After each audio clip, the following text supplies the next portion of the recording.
afternoon. Good afternoon. We're delighted to be here with you, but any of you who know Myers-Briggs, we are 3 Ps and we have 20 minutes. So you have to help us with this because we're going to hit it running and we're going to keep it going for the 20 minutes. We want to engage you. We want to have some conversation about the approaches that we use in the workshop that we do.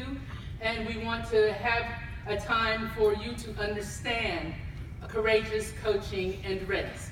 We had a song on at the beginning called what? What's going on? Did anybody remember that? Yeah. It's timeless. Yes. It is absolutely timeless.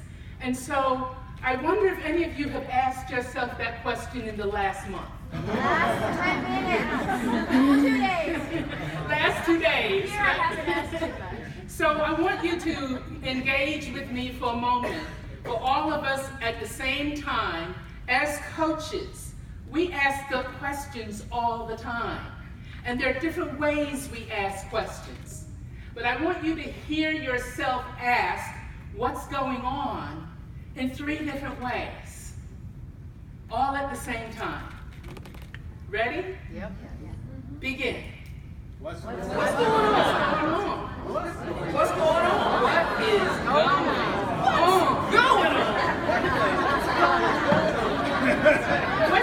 What's going on? And you know, the way we ask questions helps our clients either enter into that space or do something else with the space.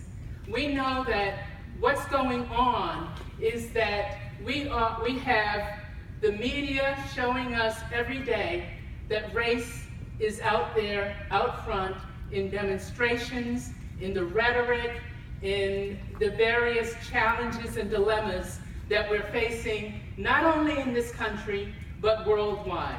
So this conversation is really critical for right now, for the leaders that we have who are coming to their coaches saying, how do I have this, how do I understand race and how it's showing up in our world, and how do I manage my organization where race is also in my organization?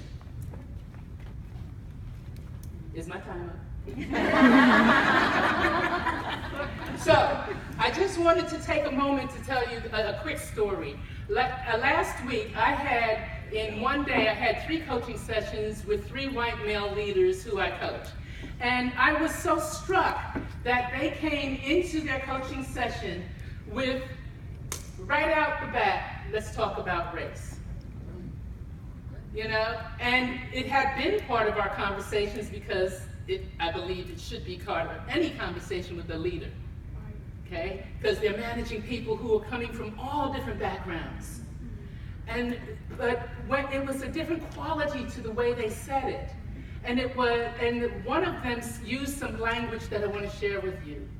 He said, before I entered into discovery and exploration about myself and race, and myself as a CEO of 6 schools, because he's the CEO of charter schools, he said, I felt disconnected, I felt isolated, I felt like I was not part of the conversation. My staff was having the conversation, but I wasn't a part of it. That the children were having the conversation about race, but I wasn't a part of it. And now I feel like I'm more authentic and I have more consciousness and I can be part of the conversation. That's why we do this. And coaches need a safe space so that they can have the conversation and practice. We don't have the time to do much except after this session, we will be having a happy hour and we want you to join us, okay? And we'll have more conversation there. So we're gonna start with getting connected and then we'll go to some of our approaches, okay?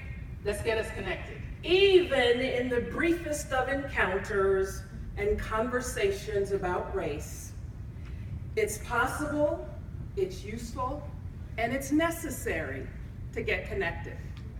So we're going to invite you into a very quick exercise that we think of when we think of inclusive communication that we call dialogue and resonance.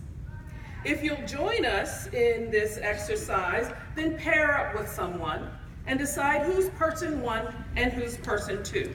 This will go quickly. Let me give you a quick description of what you're going to do. Person one, you're not going to do this yet. I'm going to describe it and then time you on it. So person one, you're going to be doing the dialogue part, which is, if you really knew me, you would know. So person one might say, if you really knew me, you would know that I'm so in love with my niece, Michaela. If you really knew me, you would know that I am exhausted from traveling for 34 days straight. And you keep going as the person who's talking. You'll have 60 seconds to do that. Then person two will give resonance. Resonance is not where you tell your story or compliment them. You just say, you just acknowledge what they've said. It landed on me when you said how stressed you are. I really felt it when you talked about your niece, Michaela. You'll have 15 seconds to do that. Ready? Want to try it? And then we'll switch. Person one, begin. If you really knew me, you would know.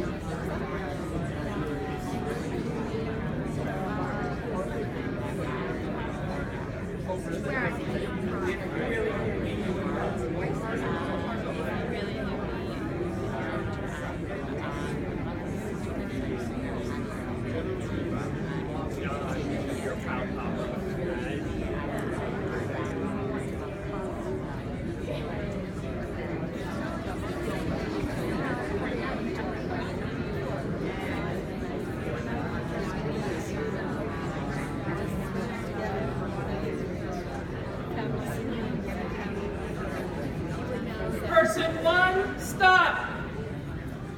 Person two, give resonance. 15 seconds.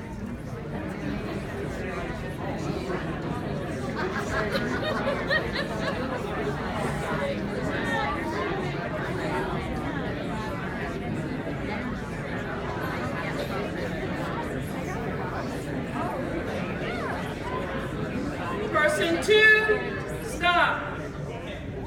Person two, begin. If you really knew me, you would know.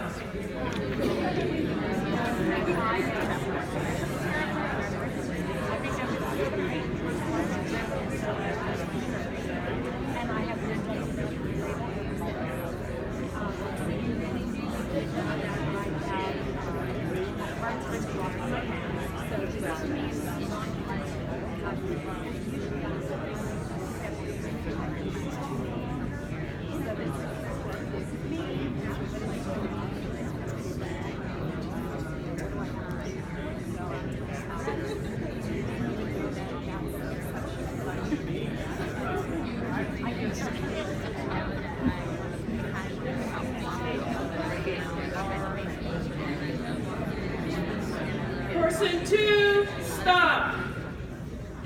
Person one, give resonance.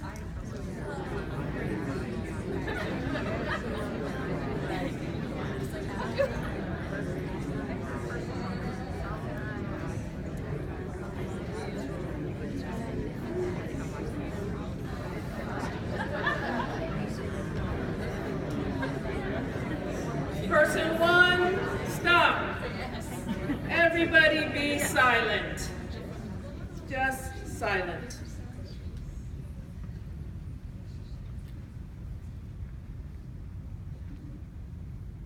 You may be aware of yourself, some softening, some gladdening, some opening.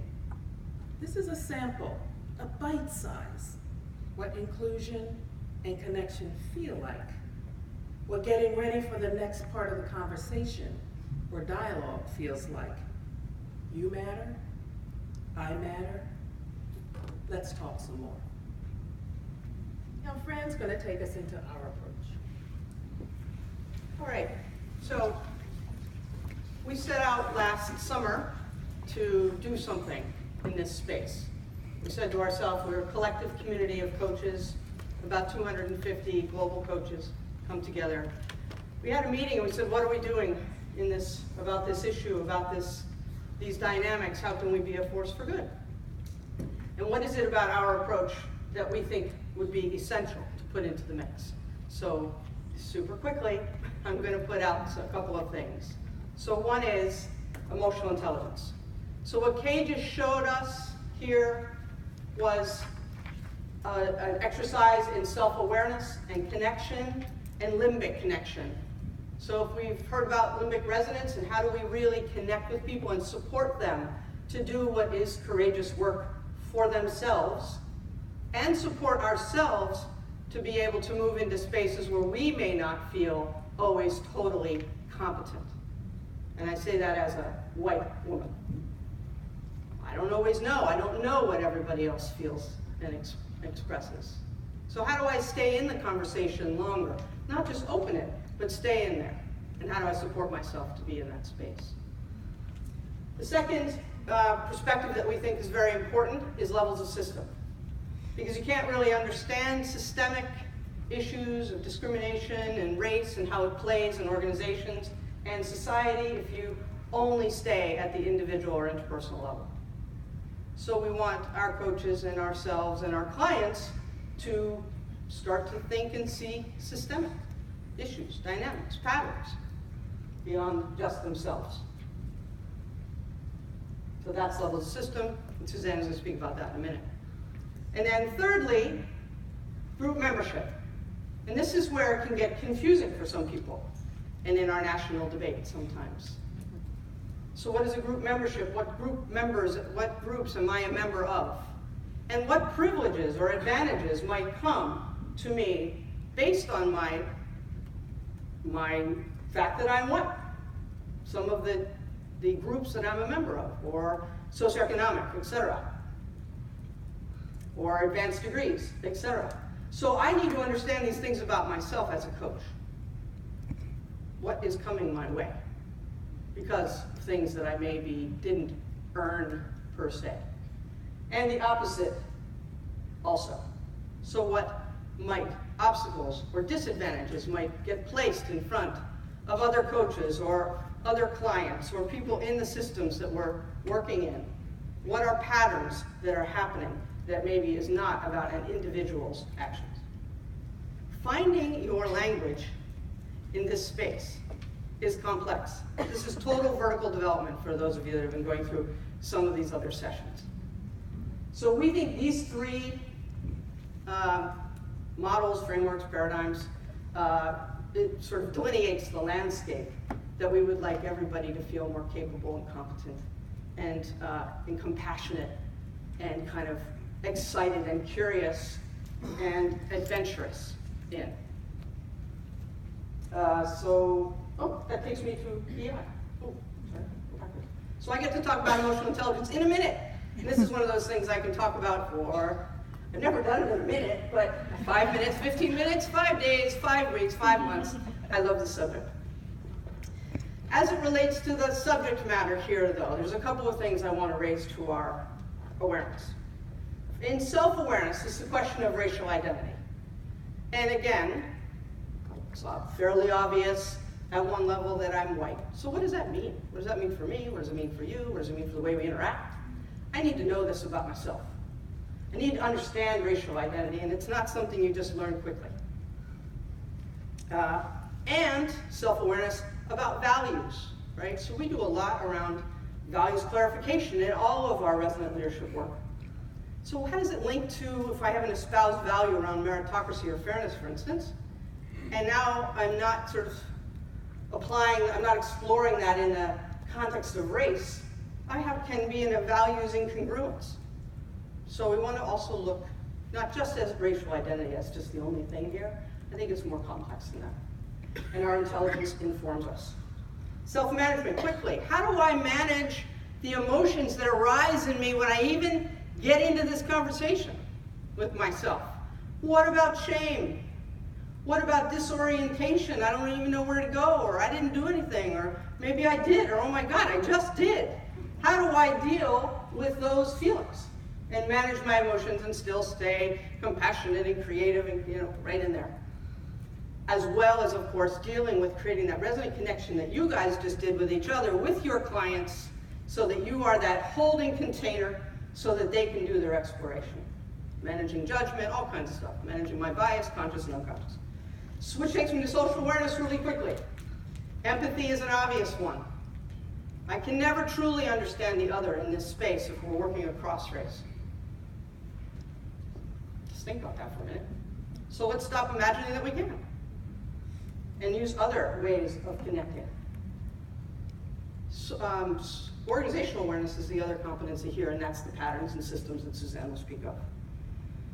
Finally, relationship management skills. Some of you know this is the Goldman model, in case you're curious.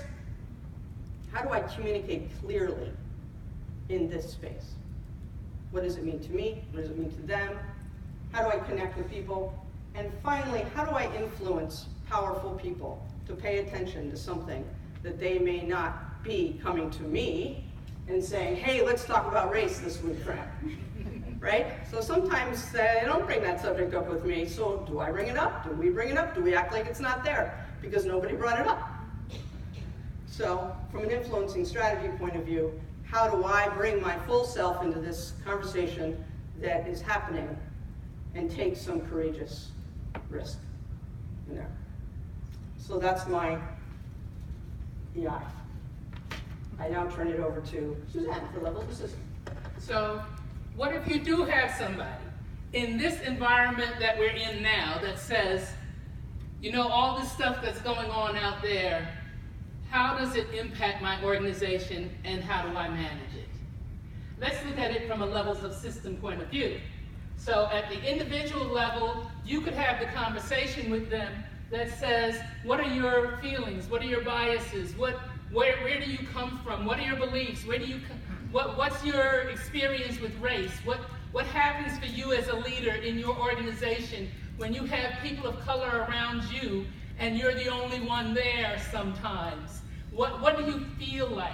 You can have that at the individual level. You can have the conversation with that person about the interpersonal dynamics that happen in the organization and with them and with others when there cross difference between people. And you could have conversation at the group level where you begin to say, okay, what do you manage in your organization? What groups are represented in your organization? And what do they bring into the organization in their mindsets as well as how their experiences across difference because of the membership of their group? And you could have conversation with them about, let's look at how the organization is structured, its policies, its procedures, and where the insiders and outsiders get access and where there's equity. Where is it that you have influence and power in your role to take a look at how people in your organization are experiencing your organization. So levels of system go directly, you can apply it directly when you're looking at race, okay? So group membership, you've been hearing about this from Fran and Suzanne already. It's about understanding the structural arrangements of different racial groups in society, who has privilege and who doesn't. Around race in the US, the dominant insiders are whites, people who are Caucasian, people who are whiter skinned. In the US around race, the people who are subordinated outsiders are people of color, indigenous people, Native Americans, Hispanics, Asians, blacks, African Americans, etc., who have some unearned disadvantage. And so with a little bit of a sense of that, what we have to pay attention to as coaches is that we have to support our white clients and we have to support our people of color clients in understanding the dynamics of group membership that may be playing out. It is not always an individual thing or an interpersonal thing that's going on. It matters what people's group membership is.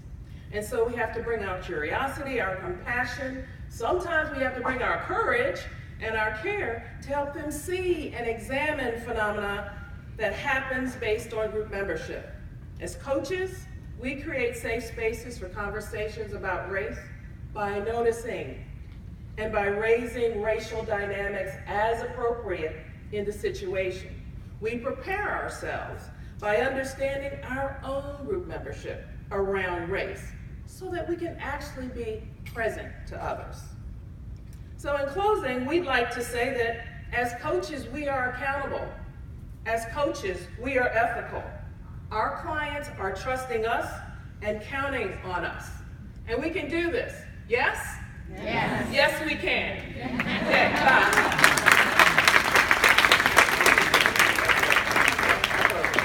And cocktails at 5:30 in the cooler.